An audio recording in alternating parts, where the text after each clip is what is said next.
Será que existe crime perfeito? Olha, existem muitos casos por aí sem solução, mas a história que eu vou contar hoje é de tirar o sono. Um homem sequestrou um avião e fugiu pelos ares. E quer saber mais? Ele nunca foi pego. Quer saber mais sobre essa história?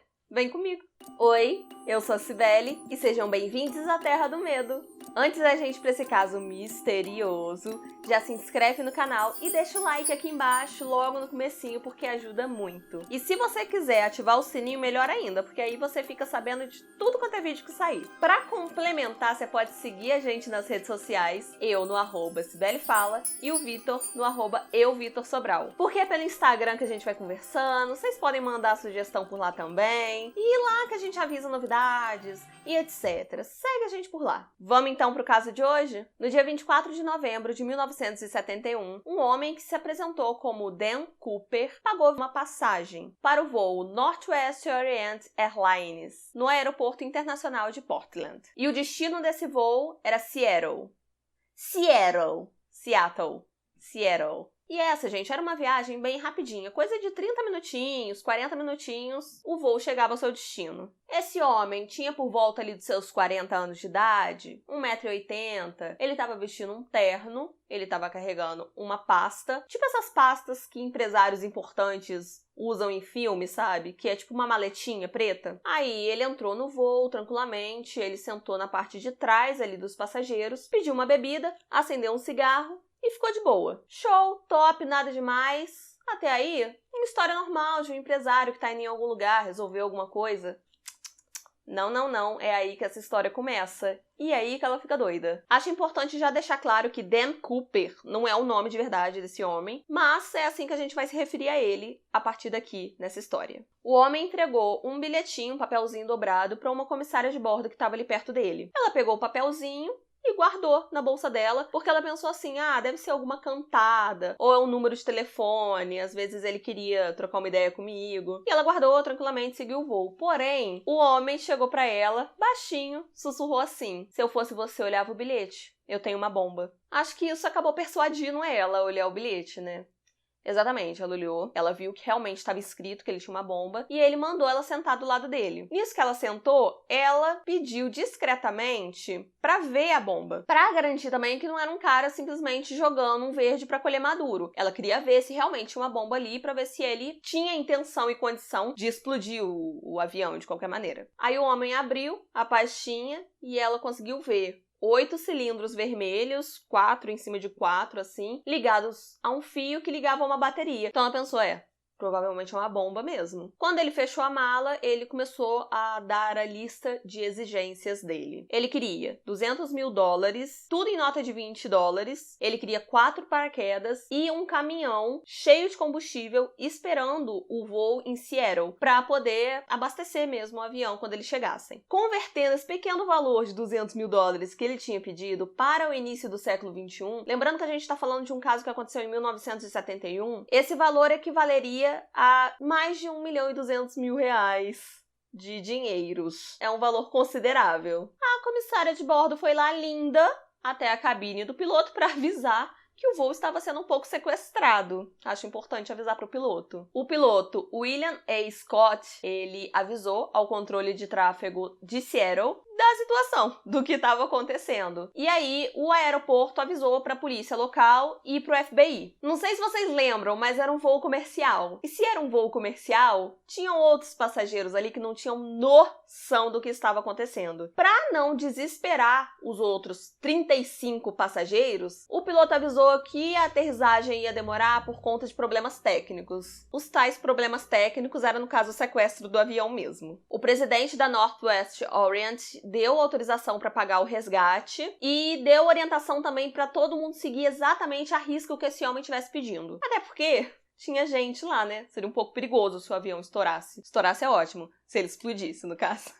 O avião ficou andando em círculos durante 2 horas para que desse tempo ali de o FBI e a polícia local, as pessoas começarem a juntar tudo que o Dan Cooper pediu. Eu, sinceramente, se eu fosse passageira desse avião, eu estaria em desespero. Uma das poucas vezes que eu peguei avião na minha vida, o avião acabou tendo que ficar dando volta pra esperar um lugar pra pousar, né? Pra estacionar. Eu já fiquei desesperada. E eu tava perto do aeroporto, tava vendo o aeroporto, e foi, 2 voltas que ele deu, e eu já fiquei assim: vou morrer, morte certa. Então, se eu fosse passageira desse voo, eu já ia estar esperando morte certa. Uma das comissárias de bordo disse que o Cooper, ele parecia conhecer muito bem a área ali em que o avião tava enrolando, né, que ele tava dando umas voltas, porque ele tava acertando tudinho ali Ele tava conversando, tá? Com a tripulação. Tava de boa. Ele tava reconhecendo cada lugar, assim, e ele tava acertando tudo. E, segundo essa comissária de bordo, ele era uma pessoa completamente educada, uma pessoa maravilhosa, se não fosse um sequestrador de aviões. Ele era uma pessoa completamente calma, o que era diferente do que se imaginava, né? De uma pessoa que tá sequestrando um avião, a gente pensa numa pessoa agressiva, uma pessoa que tá meio nervosa, porque querendo ou não, você tá passando por uma situação complicada também. Você tá numa situação de risco quando você tá sequestrando um avião. Ele não. Ele tava muito tranquilo, muito calmo, conversando com todo mundo, tomando uma bebidinha de boa, só que ele não tirava a mãozinha de dentro da mala pra sinalizar que ele podia ativar aquela bomba em qualquer momento que ele quisesse. Inclusive, eu falei que ele tava bebendo uma bebidinha tranquilo de boa. Ele pagou, ele fez questão de pagar a bebida e não quis ficar com troco. As 10 mil notas de $20 foram reunidas de vários bancos de Seattle. A maioria do número de série delas começavam com a letra L e tinham os números 1963A ou 1969. Aí, beleza. O avião só pousou em Seattle depois de tudo confirmado, todo mundo confirmou, olha, conseguimos tudo que o homem pediu. Todas as janelas do avião foram fechadas. Isso tudo a pedido do próprio Cooper, para que os atiradores, né, da polícia não conseguissem identificar onde que ele estava. Aí, beleza, entregaram para ele o dinheiro, deram uma mochila com todo o dinheiro e os 4 paraquedas. Depois disso, todos os passageiros foram libertos, sem nem saber que estavam sequestrados. Bom dia. Parte da tripulação também foi liberta, junto com os passageiros, mas o Cooper fez questão de que ficasse os 2 pilotos, um engenheiro de voo e uma comissária de bordo chamada Tina McClone. Só abrir um parêntese aqui, que segundo o copiloto, Bill Hagtazak, ele disse em uma entrevista que foi muito esperto da parte do sequestrador ter pedido 4 paraquedas. Por quê? A polícia podia imaginar que ele pediu os paraquedas para que parte da tripulação pulasse com ele, ou que a quantidade de pessoas que tivesse pulasse com ele, alguma coisa assim. Então, isso evitaria que dessem paraquedas manipulados pra ele. O copiloto falou que foi muito esperteza dele, e eu concordo, pensando assim, eu não tinha pensado nisso antes de ver essa entrevista, e é super verdade. Voltando à história, enquanto eles estavam abastecendo o avião, o Cooper estava lá na salinha com os pilotos, falando o que seria, qual seria o plano, para onde eles iriam. Aí ficou combinado o seguinte: eles iriam em direção à cidade do México numa velocidade inferior a 200 nós, que equivale ali a menos de 400 km por hora, e numa altura inferior a 10 mil pés. O avião decolou por volta de 7h40 da noite e a Tina, a comissária de bordo, ficou com ele na parte dos passageiros. Só que teve um certo momento que ele mandou ela ir para a cabine dos pilotos também, para eles ficarem trancados lá. Enquanto ela estava obedecendo ele, enquanto ela estava indo para lá, ela viu que ele estava amarrando alguma coisa na cintura. Em certo momento, o Cooper tentou falar com o piloto e falou que ele não estava conseguindo abrir a porta traseira do avião. O piloto imaginou que fosse por causa do vento, então ele diminuiu a velocidade. Foi então que eles sentiram uma mudança na pressão dentro do avião, o que significava que o compartimento foi aberto. Nesse momento, eles imaginaram que o sequestrador havia pulado. Nesse mesmo momento, a tripulação falou com o controle de tráfego aéreo que provavelmente o Cooper tinha pulado naquela área para eles poderem marcar no radar. Isso para ajudar depois, né, as buscas. Apesar da escada ter ficado abaixada, eles conseguiram pousar tranquilamente no aeroporto de Reno, no estado de Nevada. A polícia já estava esperando eles ali para poder conferir dentro do avião se o Cooper não tinha ficado lá, porque não tinha como ter certeza de onde que ele pulou e se ele tinha pulado de verdade. Mas aí foi confirmado, eles vasculharam tudo e realmente o Cooper não estava dentro do avião. Inclusive, cerca de 5 aviões de caça foram discretamente atrás do avião que o Cooper tinha sequestrado para ficar vigiando onde que ele ia pular, e ninguém viu a hora que ele pulou. Ninguém conseguiu saber ao certo a hora que ele pulou certinho. certinho mesmo. Depois de interrogar toda a tripulação, os investigadores chegaram à conclusão de que o Cooper tinha pulado em algum lugar entre Seattle e Reno. E tava um clima bastante tenso, assim. Era chuva, era frio, então foi nessas condições que ele tinha pulado. As investigações começaram e vou te falar que não foi fácil não, viu? No avião foram encontradas 66 marcas de impressões digitais, mas que não levaram em lugar nenhum. Eles também encontraram no avião 2 paraquedas. Bom que eu sempre faço 2 com as 2 mãos, aí fica parecendo 4, sempre. Eles encontraram 2 paraquedas e a gravata do Cooper. Durante o interrogatório, as testemunhas falaram que ele era uma pessoa completamente educada, provavelmente tinha uma boa formação e não estava nervoso durante a situação inteira. Foi feito, então, um retrato falado desse homem, e é o mesmo que a gente mostrou lá no início do vídeo, mas a gente vai mostrar de novo, é esse aqui. Só que acabou que esse retrato falado não ajudou em muita coisa, porque o rosto dele era muito comum, então poderia ser qualquer pessoa. Soldados e agentes do FBI começaram a fazer contas e cálculos para ver onde que ele poderia ter acabado caído. Eles fizeram uma lista dos condados pelos quais o avião passou e foram fazendo buscas nesses locais. Eles foram tanto a pé quanto de helicóptero. Fica com a perninha toda marcada de All-Star. A polícia também fez uma investigação de porta em porta para ver se eles tinham alguma informação por onde o avião passou. Nada foi encontrado nessas buscas, mas eles refizeram o caminho do avião com helicópteros e outros tipos de aviões também. Refizeram o caminho do avião, né? Depois que ele saiu de Seattle. E a única coisa que eles encontraram foram algumas copas de árvores quebradas e alguns pedaços de plástico, mas depois que eles investigaram, esses plásticos não tinham nada a ver com o sequestro. Uma coisa interessante de mencionar, eu não sei se vocês repararam, mas o nome do caso é D.B. Cooper, sendo que ele se apresentou como Dan Cooper.